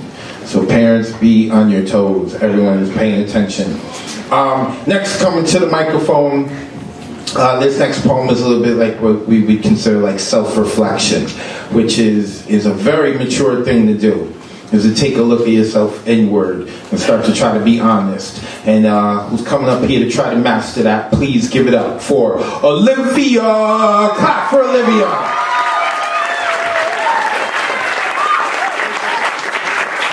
I am hidden behind my mask, a closed book just waiting to be asked. Out of sight, out of mind, it's like they are blind. Now you see me, now you don't. They want to see me, but they just won't. Unseen, disguised, masked, unrevealed. What is my secret identity? It is concealed. Do you ever feel like you are alone, lost and lonely in your own zone? Feeling no support, without any comfort? Wishing you were younger, with a life full of wonder. The sweet little girl who always smiled, who always knew how to be a child. The girl with a huge imagination, fairies, magic, flying, who could get in trouble and just start crying. My mind now takes me somewhere else, listening to myself, thinking about my future, where there won't be as much humor. When there was no homework or stress, no worrying how to dress, no essays or tests, just smiles and rest. I'm not that same girl now. And some people don't understand how. Is it because I'm kind? What do they think when I come to mind? I'm the girl who loves to laugh. 5 feet, 2 inches and a half. 9-year-long friendships. Christmas pies, family road trips. I'm the girl who loves the ocean, who loves my friends and their devotions. The support they give and how they live, all their advice, they are funny and nice, and they get me like no one else. Do you know me for who I really am? Or do you not, and it is a sham? Maybe you know me for who I used to be, because that is no longer me. I have changed, grown up, so if you wake up, you'll see the fun, silly, kind, sincere, the Olivia that you don't see here.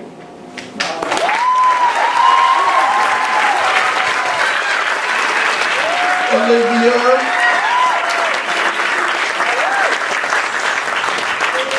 Many moments in life when us as parents become proud, and one of the things I learned very quickly when I first became a parent, was how vulnerable I felt, especially having my kid out in the world. And this next poem coming up doesn't have a kid, but she speaks to the fear of the world and the kind of things that we worry about, and she does so in an incredibly touching and brilliant way. Ladies and gentlemen, please help me welcome to the stage Tamara. Clap as Tamara comes to the mic.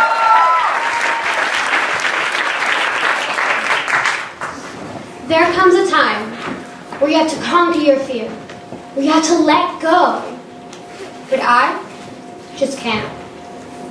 It's hard to conquer fear when it keeps happening to loved ones, to strangers, to children.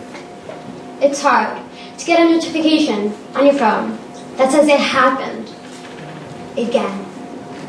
It's hard to conquer fear when you've seen someone you love get hurt by it. when you know they're sad inside, but they stand strong for you. It's hard for my mom to come up to me and say, I have to tell you something. I know it's unfair. No one expected it. But they had a party, birthday party, in Paris. And people opened fire. And at the end, 19 were dead, including some of my friends. It's hard when you know they had children. They had a family. They had so many people who loved them. But now, they're gone. It's hard to conquer fear when you've been told that someone who is not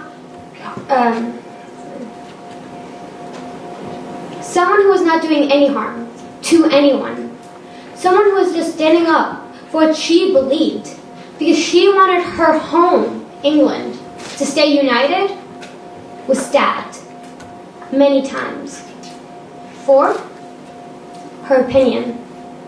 I can't get my head around it, where this keeps happening over and over again. I can't get my head around it. I moved here and I loved it, thinking I get to start a new life with a new language, new home, new school, and new friends. Never imagining that this could be happening. I can't get my head around it. So I'm asking you, world, why did this keep happening? Now it's my turn to be scared. To be scared when I fly to France to see my dad, to take the bus home or train. Now it's my turn. It's my turn to fear.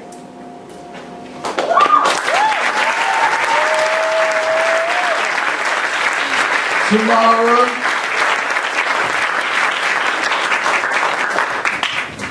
So, next coming to the microphone is a young gentleman who has his own questions about life and what his future may be. Please help me welcome to the stage, Shimo. Clap for Shimo.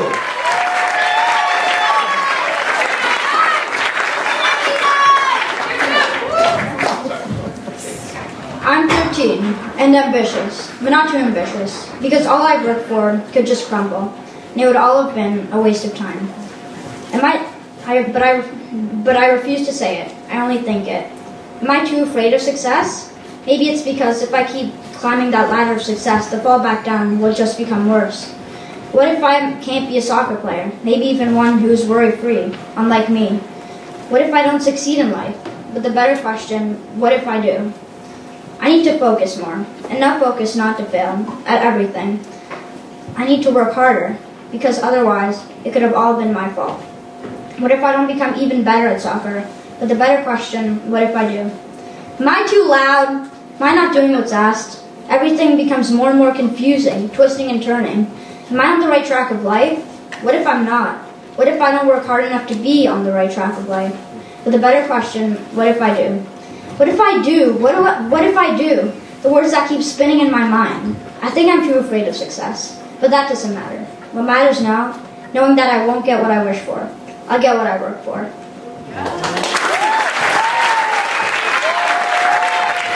Shimo, won't get what I wish for, I'll get what I work for. I should have wrote that.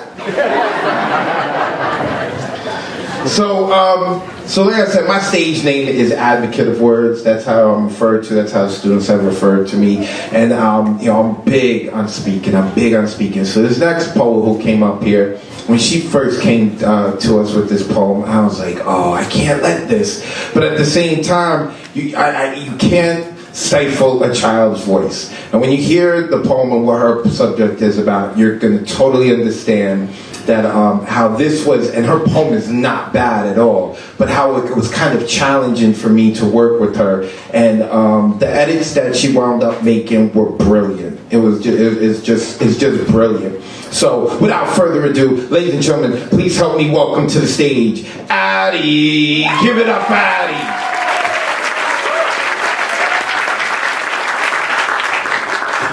Being silent is just the start to a whole lifetime of it. They say, don't be quiet, speak up, and your voice matters. But sometimes that will only bring you down. In some situations, it's just better to be silent. This lesson I learned when I was only 6. They summoned me and my siblings for a family meeting, but we never had those. Silence. That's what strung in the air until their crackling voices then broke the spell. The announcement of separation was raw on our young ears. We said nothing, just kept silent. After that day, many more meetings came. Announcements of girlfriends started to fill the air. We still kept our mouths shut. Silence. Talking could have changed everything, for better or for worse. But I try not to think about that. Bad things can only come from noise. Everyone was fine because we were silent. Imagine if I'd said, "Don't do it," or "Why her?" Nothing good would have come from that. But nothing at all came from silence. The time will come when my silence must be broken, because my voice does matter. If I'd said nothing during debates at school, or if I'd said nothing during arguments with my siblings, I would not be me. But for now, it is fine this way. It is fine that I am silent. Being quiet can save you. That's why I am silent. The world still goes on outside of your silent bubble. Finding the time to speak is key, but silence can be even more important. Silent. Silence.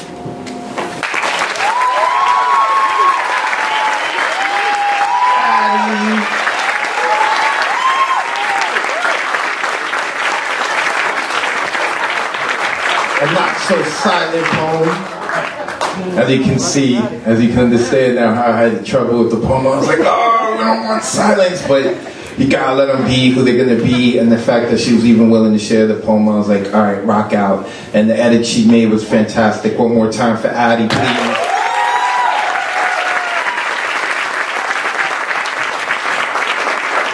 Now, I've been doing this for a really long time. I've been doing this for almost 20 years.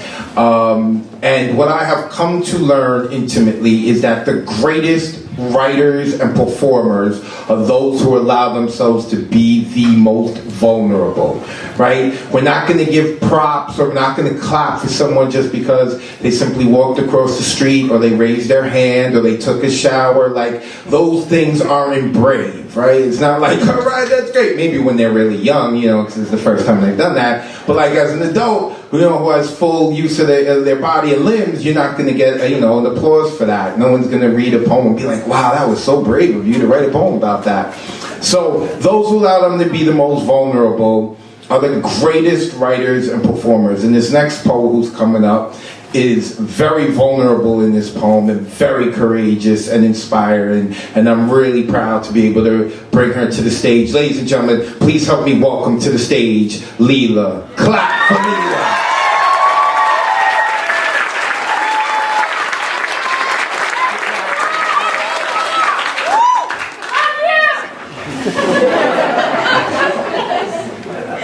I'm slow. I process my ideas slowly. That doesn't mean I'm not smart, just slow. Finding out math problems after people, not grasping ideas so fast. Trying so hard to understand a concept, but wandering off into places far from school. Doubting myself, not thinking I'm good enough or smart enough to accomplish anything. This will always be a challenge weighing me down. At times it feels hard, almost impossible to deal with. This slowness of mine will never go away. I've had endless support from many, from people constantly being there if I've needed all my suppressed feelings to burst out, to learning strategies to help me. I'm learning how to embrace it, more than considering it a burden. I'm teaching myself how to carry it on my shoulders, rather than having it weigh me down as a problem. I realize that you can't please everyone, and people won't always look at you the way you want them to. Being slow, processing my ideas slowly does make things harder for me, it's true. But it also makes me think twice about a comment I might be making towards someone else. It helps me to feel truly aware of the people around me. Being slow is a part of my individuality that shapes me into who I am and who I will become. At times I may not always like that, but it's sticking by me for life. It's going to be a long ride.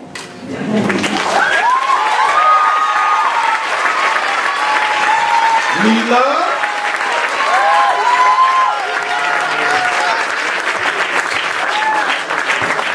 So we are down to our last 3 poets. Want to make sure we are down to our last 3 poets. This next poet who's coming up to the stage has a poem that is really steeped in reality. We would all like to think that everything has like a happy ending and everything is great and we should always be positive, but sometimes there has to be a reality here, and I really like this poem right here, and I really feel, as I got to know this young lady, that in some ways she's kin in a former life where we were family, because she is such a writer, and she's such like me, and this poem so speaks to me. So ladies and gentlemen, please help me welcome to the stage, Sophie. Give it up for Sophie.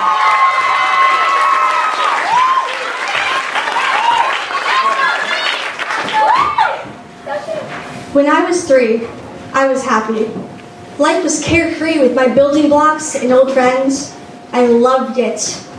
Time passes and quickly, I am 6. Life was still fun. There were new people, new friends, new ideas. Gave me hope. Then, suddenly, I am 9, and I'm starting to see the bad in the world. It slowly becomes obvious that there was always this darkness, hidden away from me by the adults. They still thought it was invisible to me. It wasn't.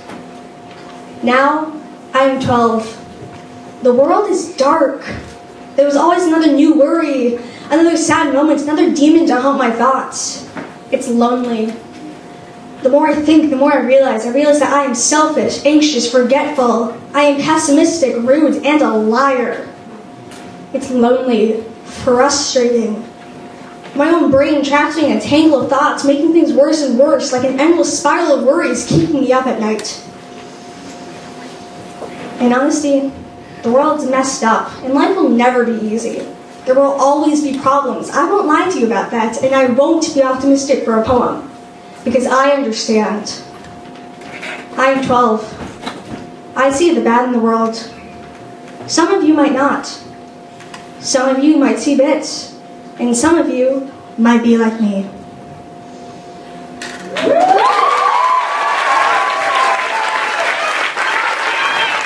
Sophie.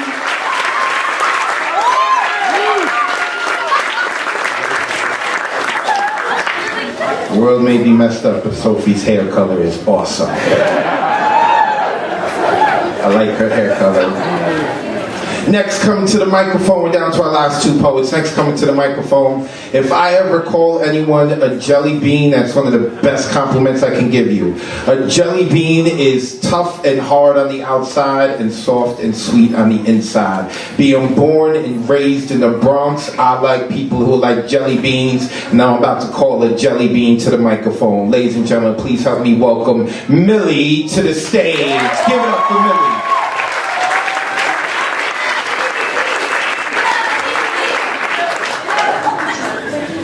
In 1919, female meant lesser than. We couldn't vote. Today, 100 years later, it means me and you and every woman out there. Your daughter, your sister, your mom, your aunt, your wife, your grandmother. It means your very best friends.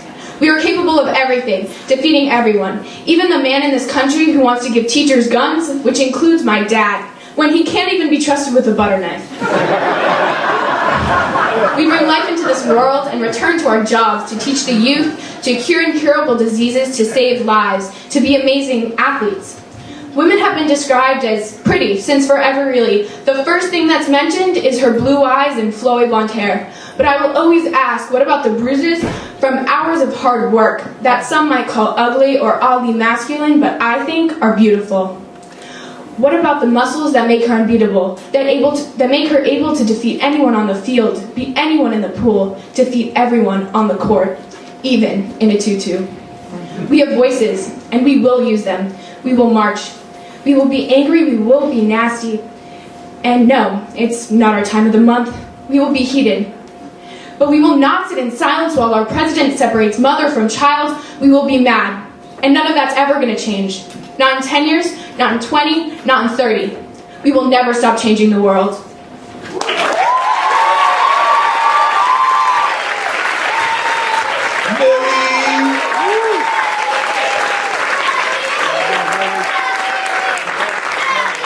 Millie got a new nickname now, Jelly Bean. Wear it with pride, Millie, wear it with pride. So, Another person I want to shout out who for the second half was downstairs and keeping the kids in order is Anna. So can we give it up for Anna? She's behind the projector, the screen right now. So, there's a lot of reasons to write poetry and a lot of reasons why we do it. And for me, what I have learned, the more and more I study, I've learned that poetry and the bards are the true keepers of history. The winners of war try to write history. There are so many artifacts from so many different countries and so many different cultures around the world that have been burned down. And it is upon the everyday poet, the everyday bard, the people who are not in the ivory towers, to write about what really went on when we were here on this earth. This is where real history is kept. And this last poet who's going to end out the show has a poem just about that. Has a poem about history. Ladies and gentlemen, please help me welcome to the stage, Nady. Clap when he comes to the mic.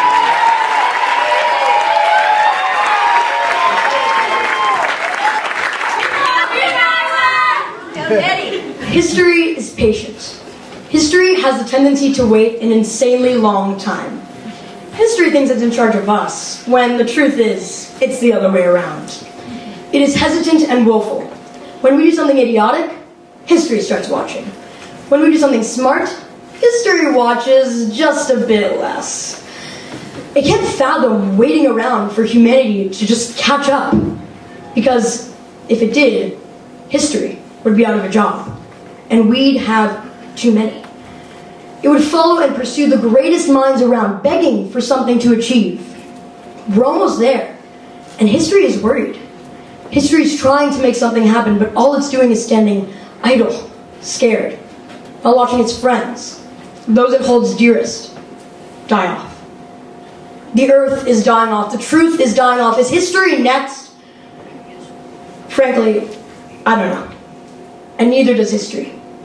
History is petrified, terrified of whatever comes next. There's only one solution, one way to save history. It's not intricate, complex, no Gordian knot. Actually, the most simple yet puzzling thing you can think of. You. You can salvage history from the rubble and make it like new. You can save history.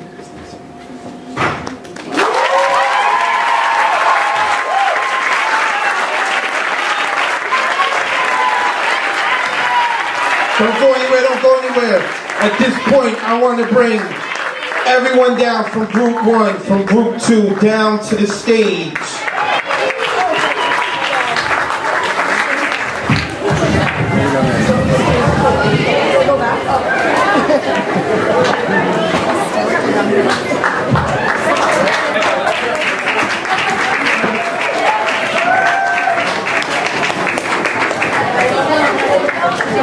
Keep coming down. You can get on the stage, guys. Get on the stage. Everyone get up on the stage. Ladies and gentlemen, make some noise for the graduating class of 2020.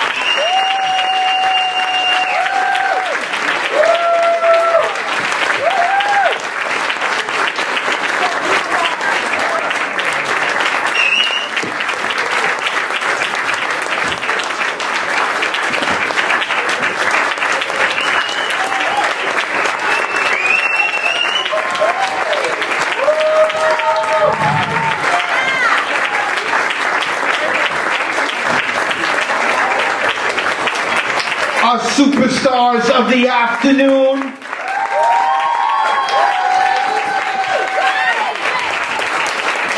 I also want to bring up to the front the 2 teachers who have made this possible. Give it up for Julia Fields. Get up, Julia.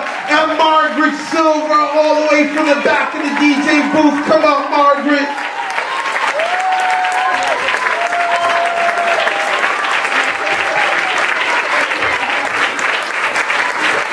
Thank you all for coming out today. Thank you for being supportive of the students. Your children are in great hands with Margaret and Julia. Please make sure that you speak to them afterwards, take pictures, and once again, one more time, can we please give it up for the Bank Street Poetry and Performance of the graduating class of 2020.